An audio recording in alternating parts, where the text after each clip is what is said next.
concorda que o marxismo, então, migrou para o marxismo cultural mesmo? Já que Sim, não pôde vencer... isso não é uma conspiração. Não é uma conspiração, isso é fato mesmo. Não, isso é fato e está escrito isso nos livros. Então, assim, a Escola de Frankfurt, que é o que aconteceu? Teve o Marx, daí teve toda aquela coisa da União Soviética, 1917, Revolução, blá, blá, blá. Foi uma coisa violenta, despótica, agressiva. E a Europa... O mundo inteiro olhou e falou, putz, socialismo isso aí e comunismo não dá certo. Não dá certo. Esquece.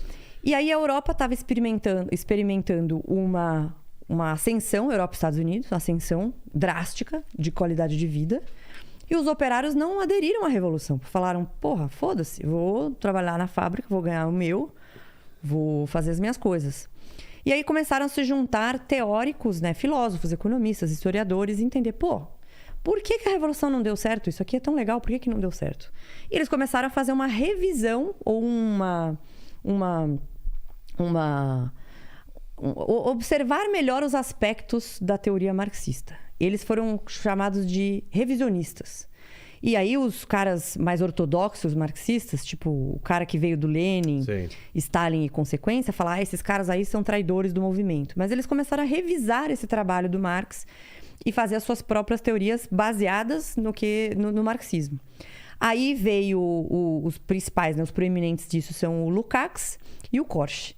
E aí eles entenderam que a revolução, na realidade, ela precisava ser uma troca de hegemonia. Então você tem hegemonia, eles entenderam que a hegemonia da cultura era burguesa. Isso vale para instituições, isso vale para mídia, burguesa, vale para cultura. São os ricos. Eles achavam que os operários não aderiram à revolução porque eles já estavam inseridos dentro de uma cultura inerentemente burguesa. Entendi, que eles estavam alienados dentro dessa cultura burguesa. Então, que não era verdade. Não é que não era verdade. Eles estavam dentro da cultura burguesa, e burguês veio de Burgos. Burgos eram cidades fortificadas por pessoas que saíram dos campos e foram para as cidades. Os artesãos, etc., que foram para as cidades ganhar dinheiro. Tá. Então, assim, burguês não é uma coisa ruim. Ela se tornou uma coisa ruim por causa do Marx, que chamou as pessoas burguesas e tal. Mas, assim, essa hegemonia burguesa, vamos chamar assim, ela foi construída porque a vida das pessoas estava melhorando.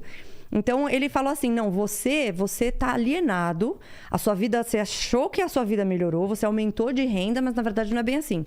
Você poderia ter uma vida muito melhor se fosse na revolução, se você estivesse dentro do socialismo.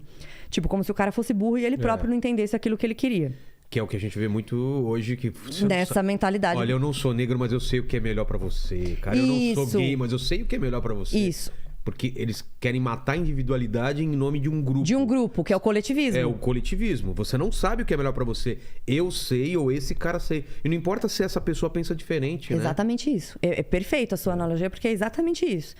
E aí teve esses primeiros teóricos, e aí depois foi criada uma escola de pensamento em Frankfurt, na Alemanha, chamada Escola de Frankfurt, que foi essa ideia de pegar a teoria de Korsch e de Lukács e transformá-la numa coisa maior. O maior proeminente dessa área é o Marcuse, que é muito citado, né?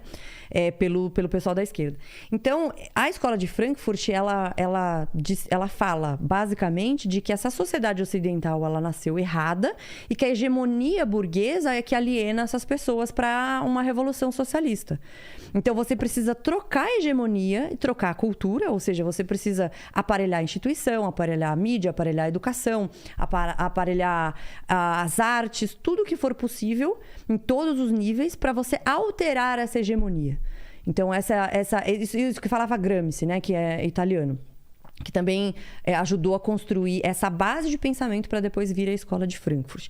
Então, tudo isso está nesses livros, e essa ideia de marxismo cultural vem a partir daí, essa mudança de hegemonia a partir do aparelhamento das instituições, da mídia, da cultura, das artes, da educação e etc. Isso é o marxismo cultural. Então, hoje, quando você olha que a hegemonia da educação é de esquerda no Brasil e no mundo, quando tem uma lavagem cerebral bizarra, que os caras não falam desses fatos históricos que eu contei para você, e tem vários outros, isso não é abordado.